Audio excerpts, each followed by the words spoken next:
Ahora información en directo, vamos hasta la Organización Internacional del Trabajo que celebra hoy una cumbre virtual con más de 50 jefes de Estado y de Gobierno, así también como destacados dirigentes. Habla el presidente de Cuba, Miguel Díaz-Canel. Escuchemos. Mercado se añaden los efectos de la COVID-19, son innegables las devastadoras consecuencias que tendrán las múltiples crisis generadas por esta pandemia en la economía de todos los países. El desempleo se ha multiplicado.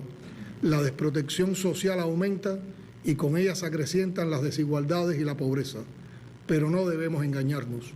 Los terribles impactos y las nefastas consecuencias de la pandemia en todo el mundo no se deben solamente a este letal virus. Años de política neoliberal y de capitalismo salvaje, regidos por los designios del mercado, son la causa más profunda de la grave situación global. Según los expertos, ya se han perdido 305 millones de empleos y 1.600 millones de trabajadores ven amenazados sus medios de subsistencia.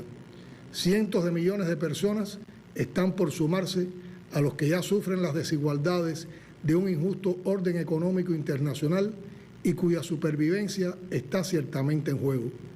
El momento es dramáticamente serio y exige acciones coordinadas.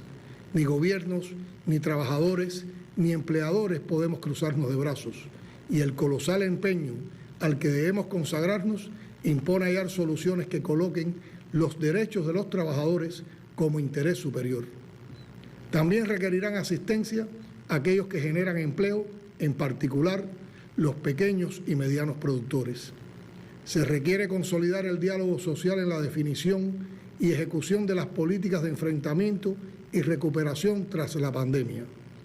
Señor Director General, Cuba, una nación pequeña que ha enfrentado la pandemia de la COVID-19, sufre el recrudecimiento brutal y oportunista de la política de bloqueo económico, comercial y financiero de los Estados Unidos, dirigida a estrangular totalmente nuestro comercio y el acceso a los combustibles y las divisas internacionales.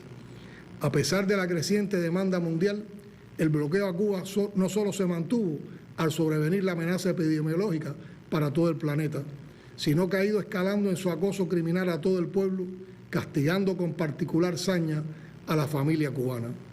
En medio de esa asfixiante guerra económica, nuestro gobierno ha implementado acciones para la protección de la salud de todo el pueblo, el mantenimiento del empleo y la defensa de las garantías y derechos laborales para todos, que son baluartes de nuestro proyecto social.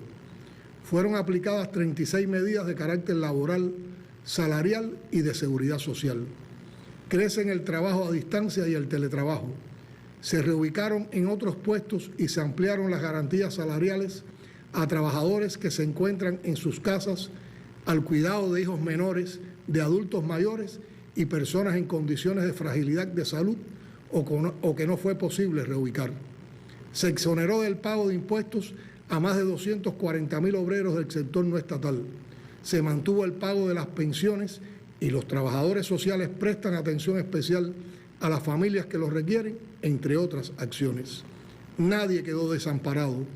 Existen condiciones para iniciar los procesos de recuperación y el camino hacia la nueva normalidad sobre la base de la más amplia participación del pueblo en el proceso de toma de decisiones. Señor Director General, resultan hoy más necesarias que nunca la cooperación y la solidaridad internacional. Nada vale tanto como la vida de una persona. Ese es un principio fundamental de la Revolución Cubana sobre el que se yergue nuestra cooperación internacional en salud, educación y todo cuanto tenga que ver con la dignidad humana. Por eso rechazamos, condenamos y repudiamos del modo más enfático todas las medidas coercitivas unilaterales que se imponen a naciones soberanas como Cuba, Venezuela y otras que hoy sufren el más cruel y masivo de los castigos por elegir un sistema político social diferente al de los poderes económicos dominantes. Esas medidas son inhumanas y deben ser eliminadas, aún más en el contexto de la actual pandemia, cuando las sanciones apuntan al genocidio.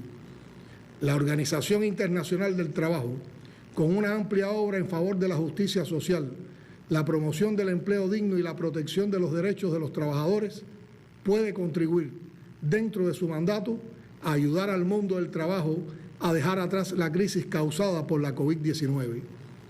Cuba, como país fundador de esta organización, reitera su voluntad de continuar fortaleciendo el indispensable multilateralismo, la solidaridad y la cooperación internacional, con el compromiso de continuar garantizando la protección de los derechos de los trabajadores y avanzar en la construcción de un mundo más justo.